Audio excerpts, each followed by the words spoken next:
Hello everyone. Today we're going to be using clay, and our two new techniques that we've been learning are pinch pot and our coil techniques. And we're going to be making clay cupcakes. So at your table you'll have your paper bag placemat, and then you'll have a lump of clay. And we want to break that in half. So first we're going to be making the bottom of our cupcake, which is going to be the pinch pot. And you want to make sure the ball of clay that you are using is no bigger than your fist. Okay? You want it to be manageable for the size of your hands. You can use the table surface to try to roll a nice smooth ball, or you could use your hands and just kind of tap it together. It does not have to be perfectly round at this point, but we want it to be mostly ball shape. To do the pinch pot, I always hold my clay like this, show my thumb up, and then I push the thumb in all the way. And I know that can be kind of tough. You want to get fairly close to the bottom, but you don't want to come out. So I'm going to give it a little more of a push. Now, while my thumb is in there, I'm going to be using these fingers on the outside to squeeze and pinch. It makes like a crab claw motion. So squeeze, and I'm going to turn it and turn. That way I am pinching all of the sides, trying to make it feel the same thickness around. And I want to also be making sure I'm pinching the bottom too, just so that the bottom doesn't end up being thicker than the sides. You want them to be all about the same size all around. Now, you don't want your pinch pot to get too wide. A lot of the times I see people pulling them apart too much, and then they end up with not quite a pot. Remember, we're putting a cupcake in this, so we don't want it to get too wide. You want it to be more of a nice cup shape. So you can see I flattened my bottom just by pushing. I can even do that to the top, just to make the top have like a nice flat surface for our coils. Okay, so I can set that aside.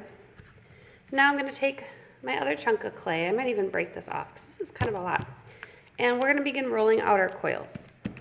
When you roll coils, you are doing a back and forth motion.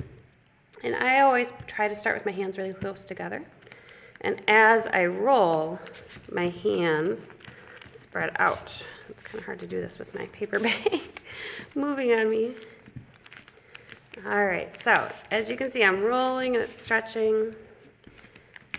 And we're dealing with the paper bag. Gotta move these things out of my way. We talked when we practiced about our coils being more thin than thick. So think more like a worm instead of a snake. And you want it to be about the same thickness all the way down. This one's pretty good. And we're going to see if this is enough frosting for our cupcakes. So we'll put our pinch pot back in the middle. And I'm going to start by lining this up so that it matches the lid of the pot. And now I'm going to offset it so that each new coil that's going up is going to get closer and closer. Now you can see I still have quite a bit of an opening.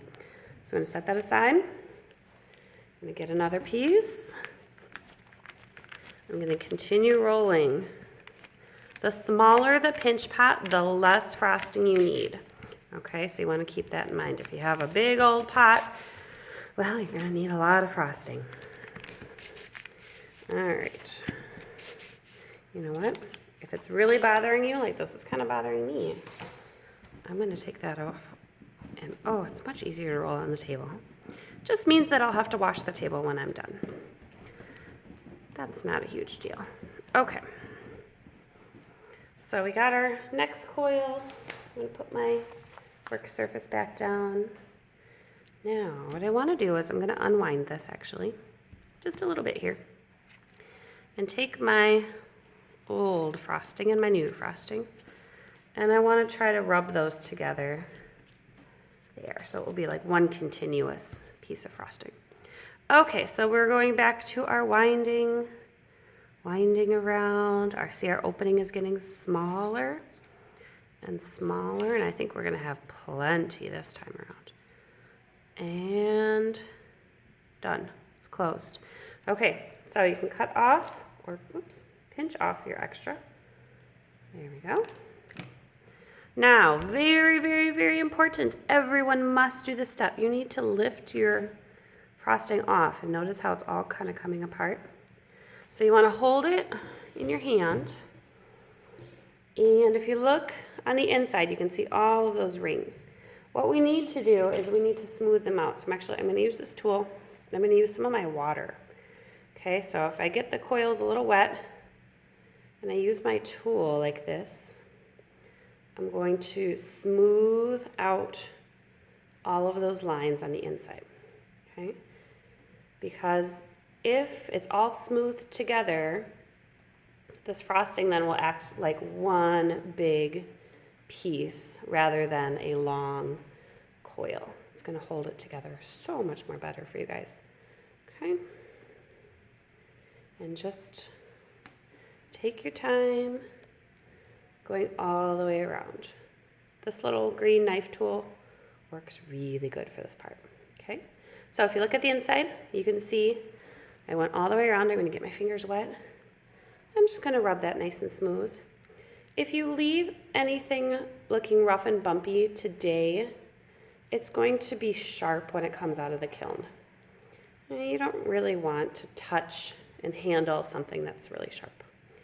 All right, now if you look at the end of my frosting here, I might just kind of smooth that down a little bit. Okay, and then I'll check and make sure it still fits. Looks good. I think for firing, we're going to be firing these on the shelf separately so that this will be a nice little container for you. You can keep, you know, your change in there or little treasures or jewelry. I'm going to use some of that wet slip, smooth things out, and then you can decide about decorations. If you just want the frosting and nothing else, that's fine. But, you know, maybe you want some sprinkles or maybe you want a cherry. So I'm going to make a quick little cherry just to show you what that could look like. Get a little stem, a little ball. I might even make that stem shorter. I'm going to attach them. Just smooth it out so it will look like one piece. Now, if I want to stick my cherry on and I want it to stay stuck, we need to score it. So scoring is the roughing up of the clay, scratching it like this. And I want this little flat spot up here, this is where I'm going to stick it. So I score that, okay? Add a little bit of that slippery, watery clay. I'm going to kind of twist and stick that on. And then I'm going to pick it up so I can look at it from the side here. You just want to smooth that out so that it's on really, really good, okay? If you want to add sprinkles, it's the same steps. You could just take little pieces of clay, kind of roll them like this, and stick a bunch on, okay? It's up to you how much details you want to add. Now, one thing I do want you to do, your last step, is I want you to add a texture to your cupcake liner. You could just take a tool and scratch it, or you could use something from the texture box and press in something. But if you think about cupcake wrappers, they usually have a texture to them. So rather than just keeping it super smooth, we're just going to add a texture. And after you get all the way around with that, you do want to turn it over and use a pencil or your skinny stick and write your name on there.